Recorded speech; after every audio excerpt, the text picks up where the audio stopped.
around most of the antivirus programs that are out there running. Separate category here for the rogue security programs, because these are kind of the opposite effect. The rogue security programs are so in your face, so obnoxious, that their whole intent is to get you to finally say, all right, I give up. Here's my credit card number. Give me the fix.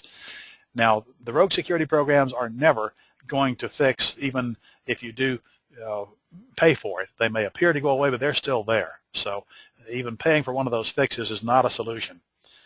But one of the things that make these such a problem is there's so many of them. There are what looks like hundreds of them out there.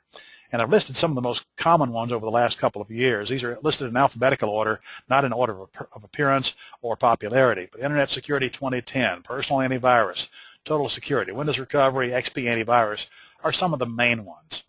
Now, I've made a note next to Windows Recovery because that changed the symptom.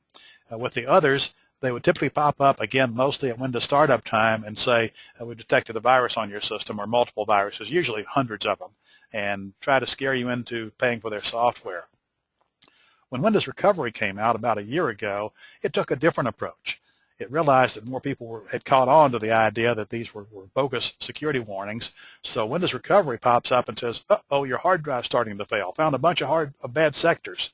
And then suddenly their programs are missing, their data is gone, and so it looks like the hard drive really has failed or is in the process of failing.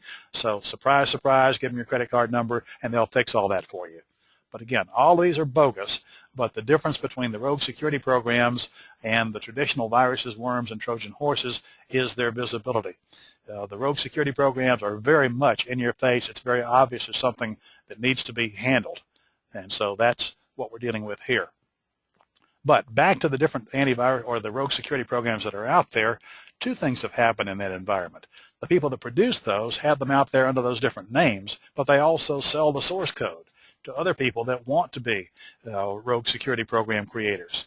So what happens is the same programs show up under different names with different graphics, different colors, and different names on them, but they're the same basic programs. So by most accounts, there are really only 6 or 8 or 10 or 12 different rogue security programs. And once you understand what family you're dealing with, they all respond to the same cleanup efforts. Now, we've already talked about who produces viruses and why, but just a quick review. Yes, in the early days, it was bored programmers and sociopaths. It was a way of bragging that I'm a cool programmer, look what I was able to do. Or, from a vandalism standpoint, rather than put a brick through your window, they'd trash your computer. That's almost a non-issue these days. Pretty much any viruses, worms, Trojan horses, rogue security programs are written to make money. With the rogue security vendors, they're making some money, whether it's the $39.95 or the $59 or $79. There's a price they put on downloading their software and supposedly fixing your computer or getting rid of the infection. Now, I wouldn't say that any of these are legitimate, but some are more legitimate than others. There are some that only take your $39 or $59 or $79.95. The majority of them, though, once they have your credit card number, go on a spending spree, they max it out and get into credit card fraud, the whole works. So not all of them, but some do that.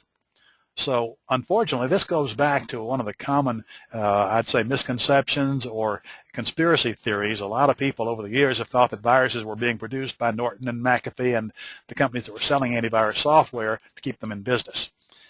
My response to that is they wouldn't dare. If anybody could ever prove that a virus actually originated with one of the legitimate antivirus companies, that would be corporate suicide on a massive scale. So I can pretty well guarantee you that doesn't happen. And there's no need to. There's plenty of it going on without the Nortons and McAfees of the world having to create any new ones.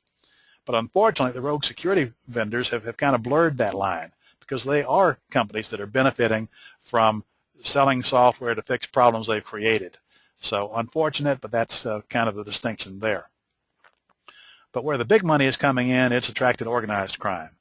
They're making a lot of money, and a very high percentage of true malware is coming from organized crime syndicates, mostly overseas, mostly in Eastern Europe, where it's just like a regular 9-to-5 job. Programmers come in, create this stuff, spread it, and rake in the money, millions of dollars a day.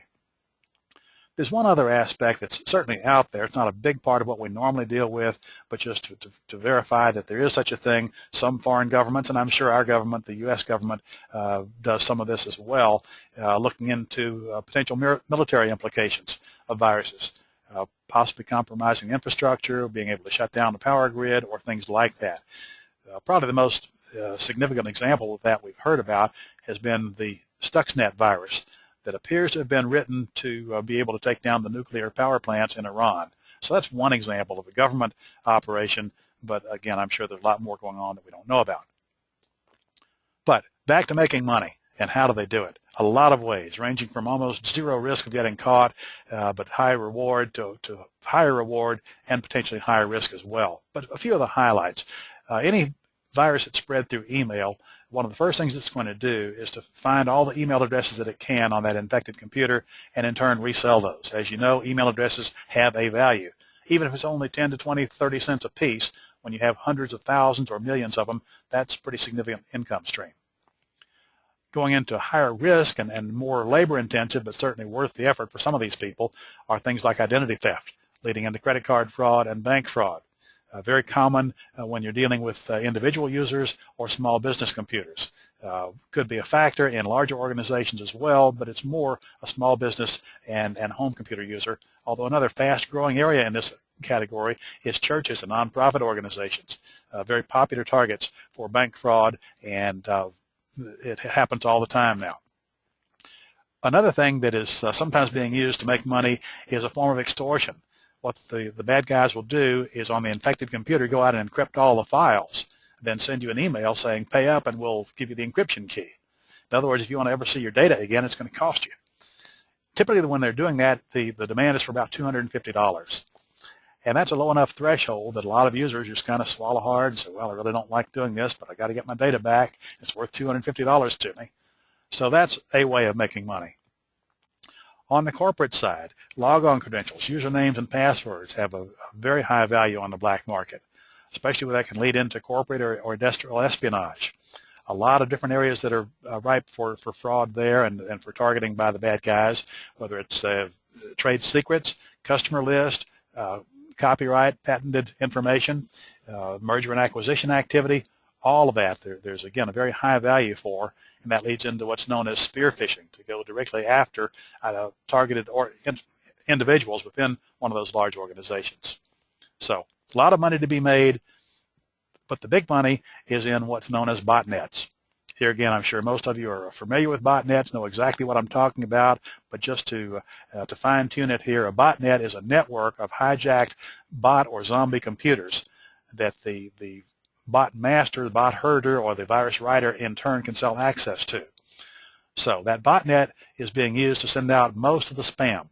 By different accounts, anywhere from 95 to 97% of spam is coming from hijacked computers in a botnet, where the actual computer sending out the spam may belong to an individual user that doesn't have a clue, sitting there doing their normal email stuff, not knowing that computer is sending out massive amounts of spam. Those botnets can also be used for distributed denial of service attack. Denial of service is another form of what used to be vandalism, now it's more of a form of extortion. The idea is that the computers in that botnet all at the same time send continuous messages to a particular website, trying to flood that website with more traffic than it can possibly handle, and in turn take the site down. In the early days, that was done more as a form of vandalism, typically targeting defense contractors or companies that were perceived to have done somebody wrong. We'll take your site down as a way of showing you or getting even with you. Today, it's more a form of extortion. Pay up or we'll crash your servers. So if your organization depends on their internet connection for receiving orders or dealing with customers on a regular basis, and that network is threatened, then that's something that a lot of people will take seriously. And here there's some big money. Typically the demand for pay up or will crash your servers is in the range of $15,000 to $25,000. Now, to most of us, that's a pretty big chunk of money.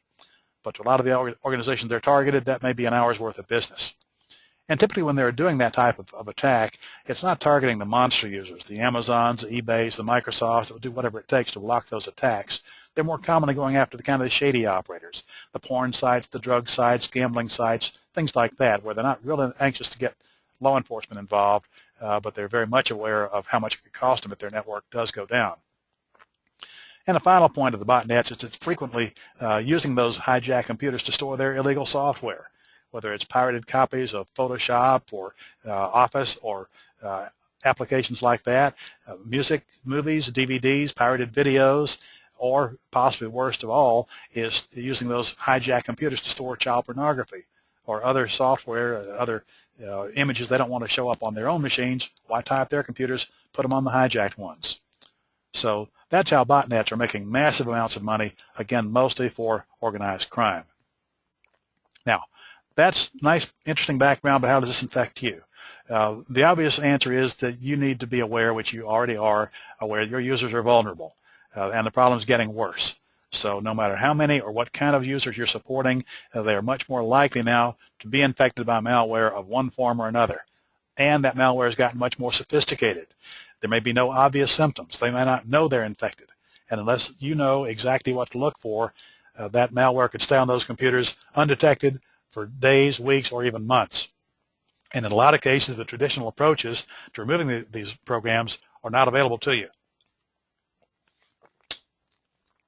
As far as the basic question that the webinar is asking, how do you deal with malware? There are generally three approaches that different organizations take. We'll touch on each one of these and come back and go into them in some more detail. The most common approach that I hear from people that are providing tech support is running one or more scans with different anti-malware programs. The second common approach is to just back up all the data and reload the system. Re-image from scratch, reload the programs, and restore the data. And the third approach is to follow a methodology that lets you selectively remove any malware and repair the damage that's associated with it.